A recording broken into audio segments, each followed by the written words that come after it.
ધાવતી હોય, શેરીમાં છપલા ઉડાડતી હોય કે રાડો નાખતી હોય, પરંતુ જ્યારે દીકરી મોટી થાય છે ને સાહેબ, ત્યારે તે ગંભીરતા ધારણ કરી લે છે. લગ્ન વખતે પીઠી ચોળાતી સહેલીઓ સાથે આમ તે મલકાતી હોય છે, પરંતુ જ્યારે તેને ખબર પડે છે કે મારી જાના ગામમાંથી શેરીમાં આવી છે, ત્યારે તે વિચાર કરે છે કે મારે આ વહાલનો દરિયો છોડીને પારકાને પોતાના કરવાના છે. પિયરિયાના તમામ સંભરણ યાદોને હૃદયના ખૂણે ધરબી દે છે. સાસરિયાવાળા કે ગામવાળા પૂછે છે, વહુ કરિયાવરમાં શું શું લાવી? દીકરીની લાગણીનો અહીંયા કોઈ વિચાર કરતું નથી. હકીકતમાં તો કરિયાવરમાં શું શું લાવી એના કરતાં બધું મૂકીને આવી છે. મા બાપ, ઘર, સમાજ, પરિવાર આ બધું જ મૂકીને આવી છે. સમાજના લોકો આ વસ્તુનો ખ્યાલ કરે તો દીકરીના સંસારમાં સુગંધ ભળી જાય. હકીકતમાં તો નવી વહુનું સાસરિયામાં આવવું એક નવા બાળકને જન્મ દેવા જેવું છે. જ્યાં સુધી તે બાપના ઘેર હતી કઈ ચિંતા નહોતી, પરંતુ હવે નવા નવા ઘરમાં નવા નવા રીત રિવાજો પ્રમાણે ચાલતા શીખવું પડશે. દીકરીનો જન્મ થતા પિતાને અશ્રુભીની ત્રીજી આંખ ખુલે છે.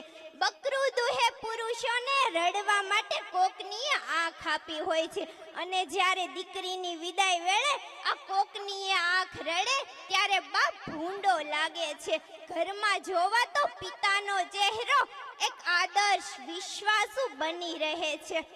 પપ્પા બોલ્યા તે સાંભળ્યા પહેલા જ દીકરીના હોઠેથી શબ્દ સરી પડે છે, એ હા પપ્પા, આવી પપ્પા, એનું નામ જ દીકરી. કોઈક વાર નાનકડી ભૂલ થઈ જાય તો તે મમ્મીને કહે છે, મમ્મી તું પપ્પાને ના કહેતી.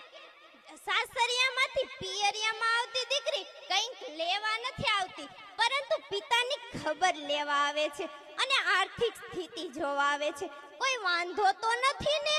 ઘરની સ્થિતિ જોઈને ઘરના બધા સભ્યોને સૂચના દેતી જાય છે, મમ્મી તું પપ્પાને આદુવાળી ચા દેજે, ભાભી તું પપ્પાને નાહવા માટે ગરમ પાણી દેજે, ભૈલા તું પપ્પાને પરેશાન ન કરતો, હું તારા આધારે જાઉં છું અને કોઈને ચિંતા ન થવા દેતો. આમ દિવસમાં હજારો કામ થઈ જાય, પરંતુ તે પોતાના પિતાને નથી ભૂલી શકતી. અહીંયા બેઠેલા તમામ વડીલો અને મા બાપને એટલી જ વિનંતી છે કે દીકરીને એટલે બધે દૂર ન મોકલતા કે શિયાળાની કડકડતી ઠંડી હોય, ચોમાસાની મેઘલી રાત હોય અને પિતાનો છેલ્લો શ્વાસ હોય ત્યારે દીકરી પોતાના પિતાને સમજી પાણી પણ પીવરાવી શકતી નથી. ત્યારે પિતા કહે છે, મારી દીકરીને તેડાવી લો, મારે તેનું મોઢું જોવું છે. એક અનમોલ રત્ન છે દીકરી, એક અનમોલ રત્ન છે દીકરી. गगन की शोभा सितारों से होती है, गगन की शोभा सितारों से होती है, पुष्पों की शोभा सुवासों से होती है, पुष्पों की शोभा सुवासों से होती है, और घर की शोभा बेटी से होती है, और घर की शोभा बेटी से होती है. જ્યારે પર્વતોમાંથી નીકળતું ઝરણું તેની મસ્તીમાં નખરા કરતું અને તોફાની વહેતું જાય છે, પરંતુ જ્યારે તે સમુદ્રમાં જ્યારે ભળી જાય છે ને ત્યારે તે શાંત પડી જાય છે, ત્યારે તે શાંત પડી જાય છે. એના જેવું જ એક ઉદાહરણ દીકરીનું પણ છે. જ્યાં સુધી બાપના ઘેર હોય ને ત્યાં સુધી તે તોફાની મસ્તીખોર હોય છે, પરંતુ જ્યારે સાસરીએ જાય છે ને ત્યારે તે શરમાળ બની જાય છે અને શાંત બની જાય છે. जिस घर में होती है बेटियां उस घर में मुस्कान बिखरे ना बेटियां, जिस घर में होती है बेटियां उस घर में बिखरे ना मुस्कान कदी.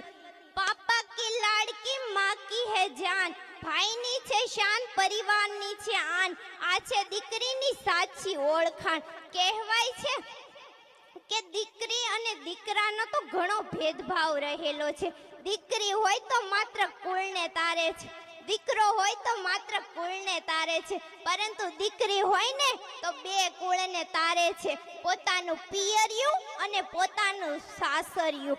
દીકરીની આગળ તો હજારો સૂર્યની દ્રષ્ટિને કિરણો પણ ઝાંખા પડે છે. દીકરી છું તો શું થયું, જીવાશે તો વટથી જ.